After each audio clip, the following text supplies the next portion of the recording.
Bismillahirrahmanirrahim. Assalamualaikum warahmatullahi wabarakatuh. Apa kabarnya kakak soleh semuanya? Selamat bertemu kembali di pembelajaran tematik. Dan alhamdulillah kita sudah sampai ke subtema 3. Itu sebelum kita lanjut ke pembelajaran kita kali ini, mari kita berdoa kepada Allah. Semoga semangat belajar kakak soleh semua ini, usaha kakak soleh semua selama ini dalam belajar, mudah-mudahan Allah kasih pahala yang terbaik untuk kakak soleh semuanya. Yang kedua, mari juga kita meminta kepada Allah, mudah-mudahan ilmu yang sudah Allah berikan kepada kakak soleh semuanya menjadi ilmu yang bermanfaat. Dan yang ketiga, mari kita berdoa kepada Allah, mudah-mudahan Allah mudahkan kepada kita semua untuk dapat mengamalkan ilmu yang sudah Allah berikan kepada kita semua, ilmu yang sudah Allah titipkan kepada kita semuanya.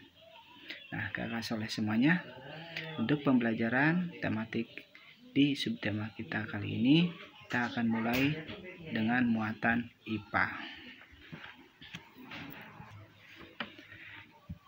Kali ini kita akan coba menerapkan sifat-sifat cahaya dan keterkaitannya dengan indera penglihatan. Dari sini mudah-mudahan kita bisa mengetahui benda-benda apa saja, benda-benda yang ada di sekitar kita yang menggunakan sifat cahaya atau memanfaatkan salah satu dari sifat cahaya. Sifat cahaya di pembelajaran kita sebelumnya di subtema 1, bahwa cahaya itu memiliki 5 sifat. Yang pertama yaitu bahwa cahaya merambat lurus. Yang kedua, cahaya dapat diuraikan. Yang ketiga, bahwa cahaya bisa dibiaskan atau dibengkokkan. Yang keempat, bahwa cahaya bisa menembus benda bening. Dan yang kelima, cahaya bisa dipantulkan. Dan untuk pembelajaran kita kali ini, kita akan coba ketahui benda apa saja yang memanfaatkan dari sifat cahaya yang bisa dipantulkan atau yang menggunakan pemantulan cahaya. Kakak soleh semuanya, setidaknya ada 2 benda yang ada di sekeliling kita yang menggunakan sifat pemantulan cahaya. Yang pertama adalah cermin. Apa cermin? Iya, itu dia. Biasa kita gunakan untuk bercermin. Ya. Jadi apa cermin itu? Iya, benda bening yang salah satu sisinya itu dilapisi oleh aluminium atau air raksa, ya, sehingga dia bisa nanti ketika cahaya datang kemudian dia memantul, kemudian nampak nanti bayangan pada si cerminnya itu, ya. Nah, cermin soleh semuanya itu ada 3 jenis. Yang pertama yaitu cermin datar. Cermin datar itu salah satu contoh yang menggunakan cermin datar yang ada di sekitar kita adalah cermin yang biasa kita gunakan untuk bercermin. Karena apa? Cermin ini yang paling pas. Jadi nanti cermin itu ada 3 ya, yaitu apa? Cermin datar, cermin cekung, dan cermin cembung. Cermin datar dianggap paling pas digunakan untuk bercermin karena cermin datar memiliki sifat yang pertama, yaitu bahwa ukuran besar dan tinggi bayangan sama dengan ukuran benda. Artinya jika kita bercermin di cermin datar, maka bayangan yang ada di cermin datar itu sama besarnya dengan objeknya, sama dengan ukuran kita ketika kita bercermin. Yang kedua, jarak bayangan ke cermin sama dengan jarak benda ke cermin. Coba kita tunjukkan gini, kita rapatkan ke cermin gitu ya. Atau kita tarik lagi. Nah, itu sama jaraknya ya. Kemudian yang ketiga, kenampakan bayangan berlawanan dengan benda. Kalau kita gunakan handphone kita gitu ya, yang menggunakan mode mirror seperti itu, kalau kita selfie gini ya pakai kamera depan thread gitu ya, maka nanti yang tampak di fotonya itu, hasil jepretannya itu, bahwa yang sebelah kanan akan nampak sebelah kiri karena itu menggunakan cermin datar. Yang keempat yaitu bayangan tegak seperti bendanya. Ini akan beda dengan kalau kita misalkan gunakan ini nih ya, sendok gitu ya. Kalau Kakak Soleh semuanya bercermin di sini, di bagian cekungnya nih ya, di bagian cekung ini ya, nanti terbalik gitu ya. Nah, kalau di cermin datar itu sama tegak. Kemudian bayangan bersifat semu atau maya, artinya bayangan hanya bisa dilihat tapi tidak bisa ditangkap oleh layar. Kemudian jenis cermin yang kedua yaitu cermin cembung. Cermin cembung yaitu cermin yang permukaan bidang pantulnya yaitu cembung. Salah satu benda yang ada di sekitar kita yang menggunakan cermin cembung itu kaca spion. Kaca spion, baik itu kaca spion mobil, motor gitu ya. Kenapa ini digunakan untuk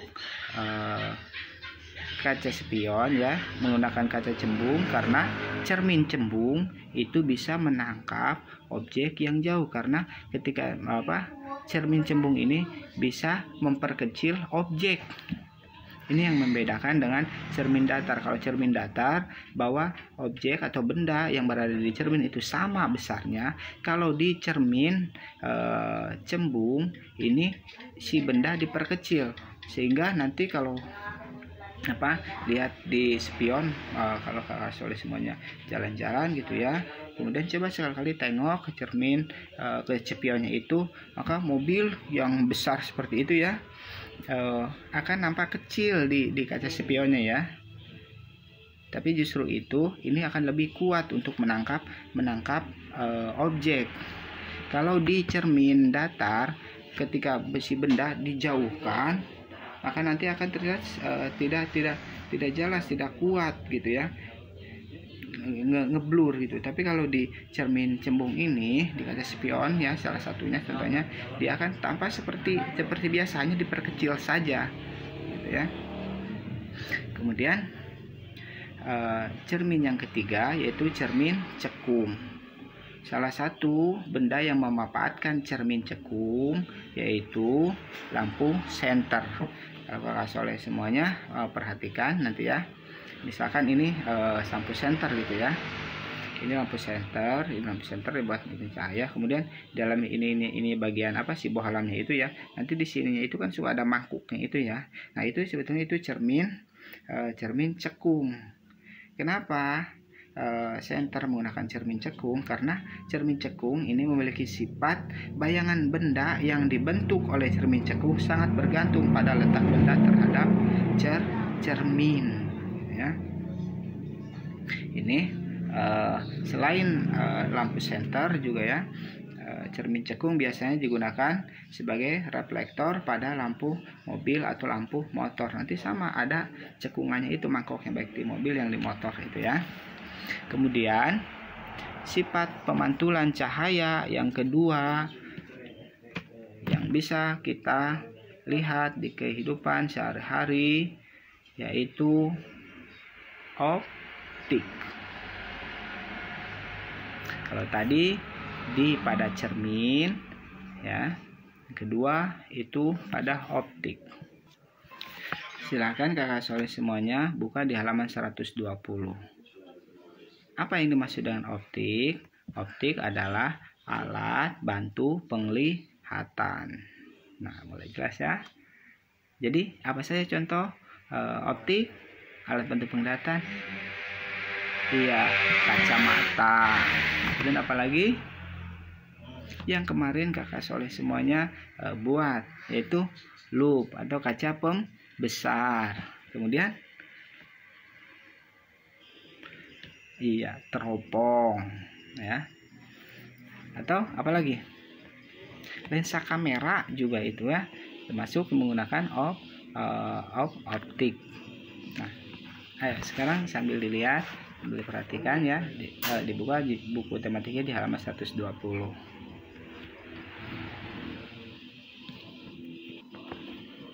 Jadi salah satu salah satu yang pertama yang menggunakan optik yaitu periskop. Periskop adalah semacam teropong gitu ya, yang biasanya digunakan oleh kapal selam untuk melihat benda-benda baik itu di depan atau di atasnya. Kalau kapal selam misalkan di dalam laut ya, itu nanti si periskopnya itu bisa menyembul keluar gitu ya, nanti untuk menangkap cahaya. Kemudian cahaya dipantulkan melalui cermin, kemudian nanti di bawah di bagian ruangan khusus itu bisa dilihat gitu ya, lihat gitu ya. Nah, ini salah satu benda yang menggunakan atau memanfaatkan sifat pemantulan cahaya pada optik. Yang pertama yaitu periskop. Yang kedua yaitu lup atau kaca pembesar. Lup atau kaca pembesar, lensa yang biasa digunakannya yaitu lensa cembung. Loh, tadi dikatakan cermin cembung untuk memperkecil objek atau memperkecil benda seperti dalam kaca spion. Itu cermin cembung. Cermin ini lensa. Kalau cermin tadi yaitu benda bening yang dilapisi oleh aluminium, salah satunya dilapisi ya, sehingga nampak yang beningnya hanya satu sisinya saja. Itu cermin. Kalau lensa dua-duanya itu bening, tidak dilapisi. Nah, kalau cermin cembung itu untuk memperkecil benda. Kalau lensa cembung itu untuk memperbesar benda. Sehingga kalau kita mau melihat misalkan tulisannya yang agak kecil gitu ya, kalau kita mau perbesar kita gunakan lup itu bisa. Dan kemarin lup itu bisa kita buat dengan benda-benda yang ada di sekitar kita pula. Bisa dengan kita masukkan kantong air ke dalam plastik gitu ya, yang lebih mudah. Kita lihat gini, maka akan jadi lup untuk memperbesar benda. Kemudian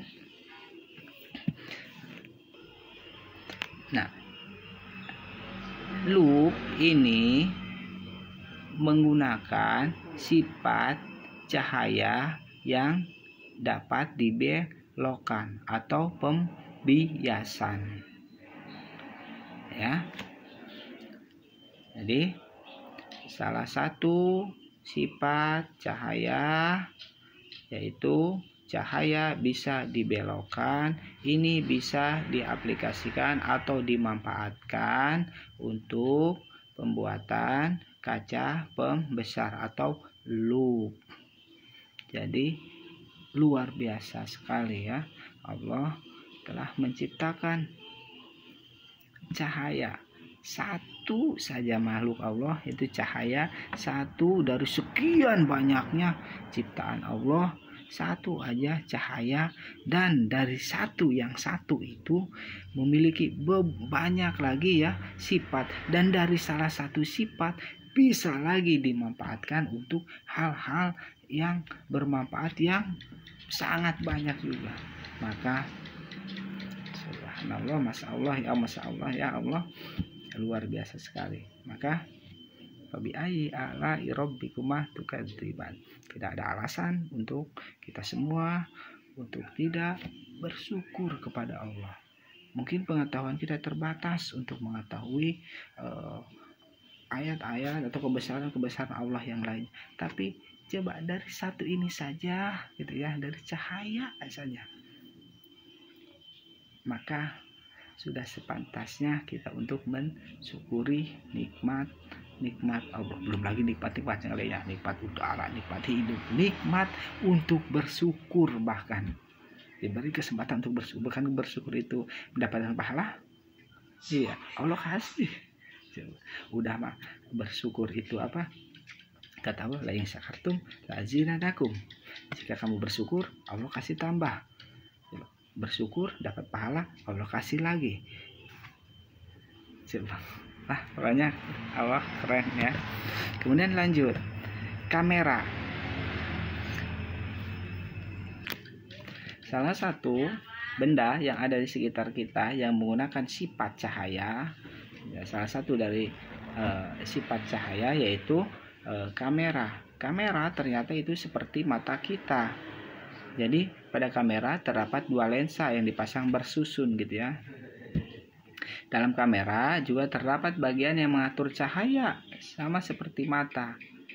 Bisa dilihat nanti kalau cahayanya gelap biasanya akan tampilan juga akan meredup gitu ya, menguncup seperti atau ketika cahayanya semakin besar, mata kita pun biasanya si mata di sini ya, kalau kita perhatikan nanti si lubang itunya akan mengecil gitu. Nanti kalau cahayanya pas dia akan mulai membesar lagi sehingga bisa melihat dengan jelas. Kemudian yang keempat yaitu mikroskop.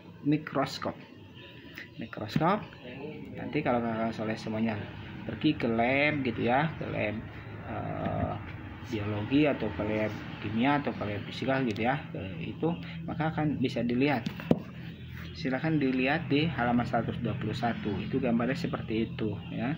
Ini bisa memperbesar objek-objek sehingga saking ininya ya si kacanya, bahkan sampai kuman-kuman atau virus gitu ya yang kecil-kecil atau bakteri gitu ya yang kecil-kecil itu bisa terlihat oleh mikroskop itu.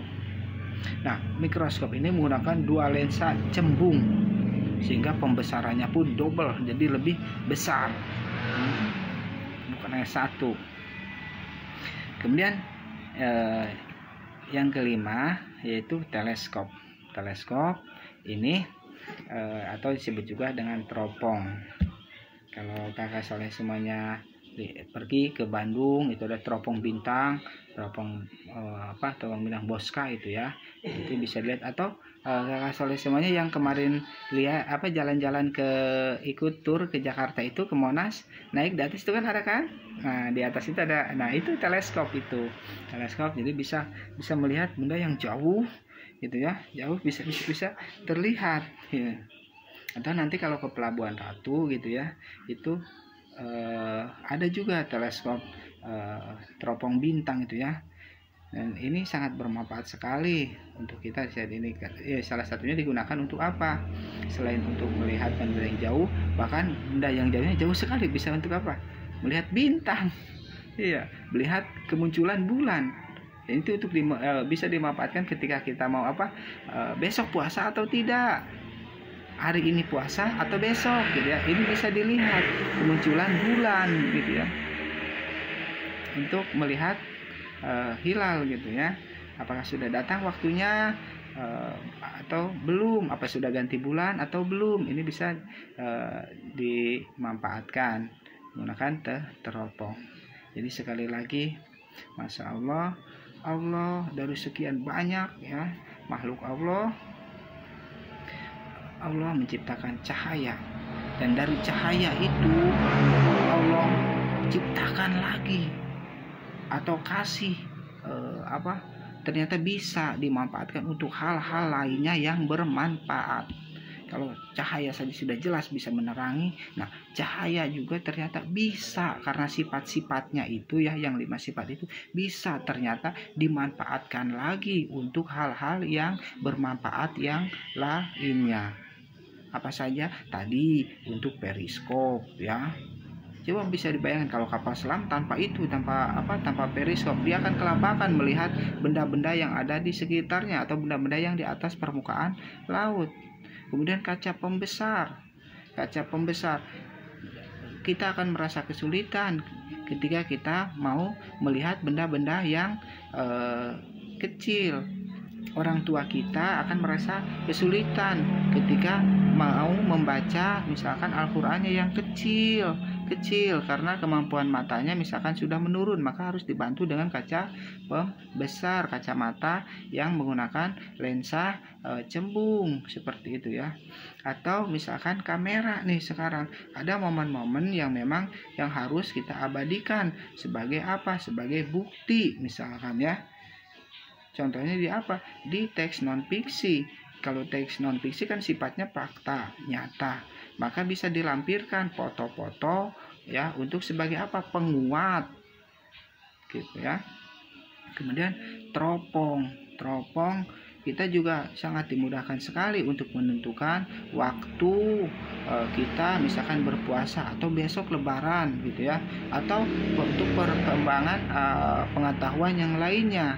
Kita kalau misalkan dulu hanya diketahui misalkan 10 planet besar, ternyata sekarang ternyata benar bahwa Allah itulah yang menciptakan, bahwa bumi itu tidak berkembang dengan sendirinya.